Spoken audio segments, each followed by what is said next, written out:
Kaixo, lagunak, Virginia nauzue. Ara, zer da hau? Ari gorri bat? Hau da, ipuinak kontatzeko aria. Eta nire gana etorri da, nik nire kontatuko dizuet Keparen istorioa. Kepa aizkolari bat zen, eta herri txiki batean bizi zen. Txikia zen herria, 10 etxe besterik ez zeudelako. Eta Kepa 3. bizi zen poz-pozik. Aizkolaria zenez, egunero basoan sartzen zen, eta egunero zuhaitz bat mozten zuen. Hola poliki-poliki egun batean baso erdirainoa llegatu zen. Eta han, ezin duzu sinestu ikusi zuena. Munduan zegoen neskarik politena ikusi zuen gure Kepak.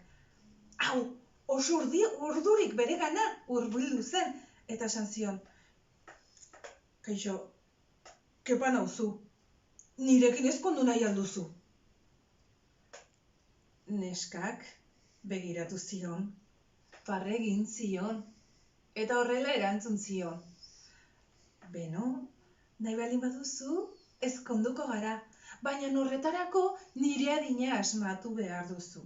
Bihar etorri, eta bete-betean asmatzen baduzu, ezkonduko gara, eta nireko bazuloan biziko gara. Izugarri gustatzen zait erreka ondoan bizitzea, lasaiko bazuloan, ilea beti orrazten. Bihar etorri eta ikusiko dugu. Kepak korrika egin zuen bere etxeraino, eta hasi zen pentsatzen zein izan zitekeen adina.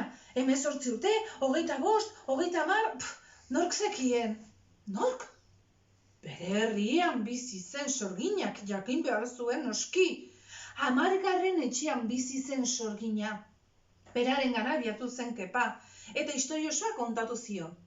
Sorginak orduan esan zion, lasai Kepa, bueltatu bihar, eta neskaren adina zein den esanen dizut. Kepa etxeratu zen, eta Sorgina baso aldera abiatu zen. Bera ere, baso erdirainoa llegatu zen eta ikusi zuen neska. Benetan ederra zela, hile luzea.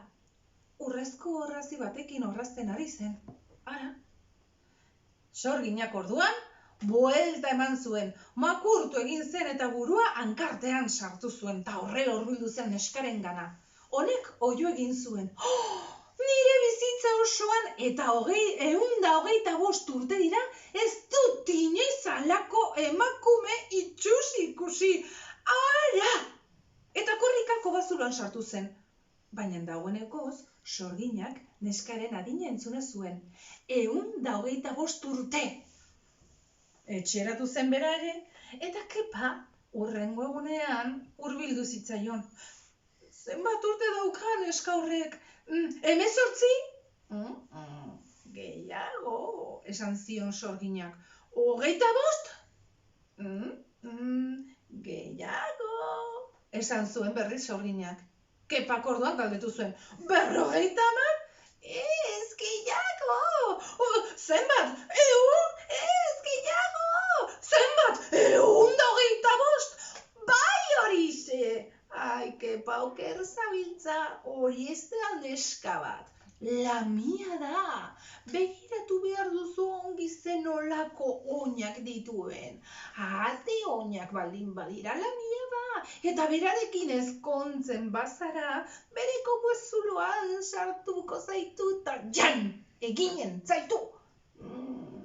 Gauza bakar egin dezakezu, Kepa.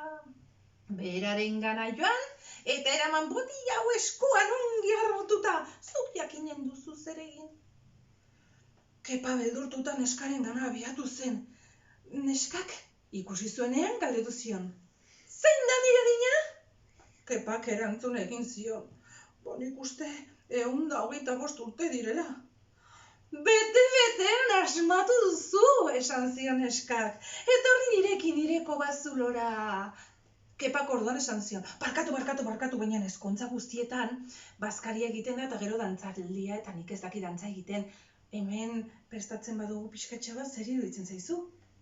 Ongi iruditu zitzaion eta dantzan hasi ziren.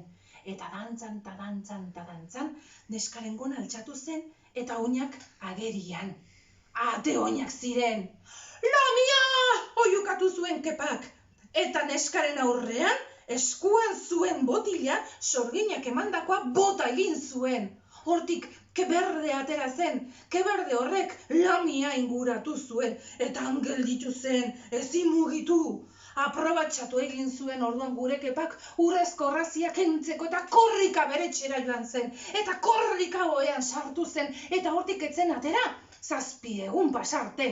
Bere logelatik etzen atera, 7 aste pasarte.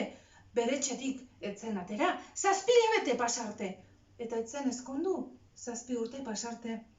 Eta orduan, herriko neska batekin ezkondu zen. Eta seme-alabak izan zituzten.